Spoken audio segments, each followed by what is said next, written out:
Hey guys, so I've been seeing so many stories and posts. I'm so glad you decided to join me on this, and I've also been seeing that you guys are having some problems and getting stuck here and there, so I'm going to try and help you out. I have picked some of the most frequent problems that you guys have been facing, and I'm going to address it.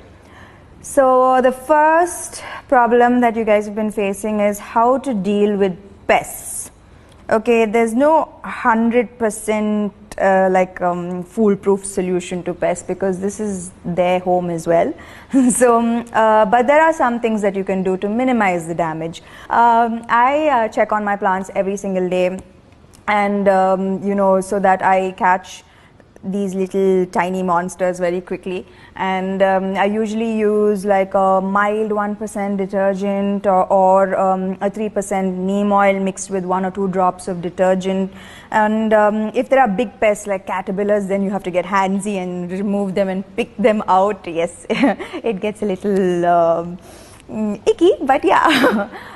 Then if it's at a later stage of infection, then you'd probably have to cut off the infected branches and leaves, or use a higher concentrate of neem oil and the detergent. I hope this helps, but again, it's fine.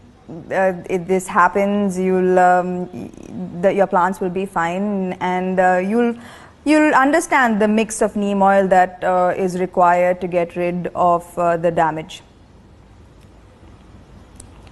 Then number 2, where can we procure good seeds? Good seeds, organic seeds, are basically seeds that don't have a chemical coating. And usually if you if you visit your local nurseries and your local shops, that's where you get reliable seeds. And also, if it's trial and error actually with seeds. Experience is your best teacher with seeds. That's what I have realized. I can't really guarantee, but I think nurserylive.com is also a very reliable source. And the third question is, why are the roots rotting in germination stage? So this can be because your soil is not aerated enough. So make sure that your soil is a little loose and it can breathe, and also there's a good drainage system. So usually I use grow bags, so sometimes you tend to overwater it and then you're drowning the plants. So with grow bags, the excess water always drains out. Again, use a healthy seed. So this should solve that problem.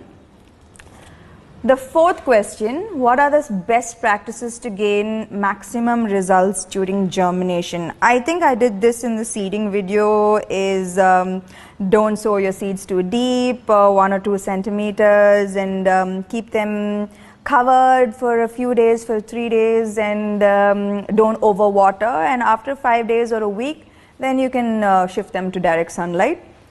And you can also follow the video I previously posted. The fifth question, why do the leaves start shedding and leaf discoloration? Okay, so if the older leaves are getting discolored, this is absolutely normal. This is the normal aging process. But if the younger leaves are getting discolored, then it's usually because there's not enough nutrition. So I usually do a good mix of NPK every week for my plants, and with my hydroponics, my EC levels are usually at 2.2. Okay, more detailed version of this in the next video, but make sure that your plants are getting enough nutrition. And sometimes overwatering or underwatering can also cause this discoloration. Am I a pro now? Yes, I am. Sixth question, how to grow plants if the temperatures are too high? Yes, Hyderabad is going to get very, very hot soon, and I am definitely going to get a shade net. So a shade net like with a 50 to 70% coverage should help your plants and should prevent them from dying. But a shade net is going to be absolutely compulsory during the summer. What's the optimum growing conditions for plant growth?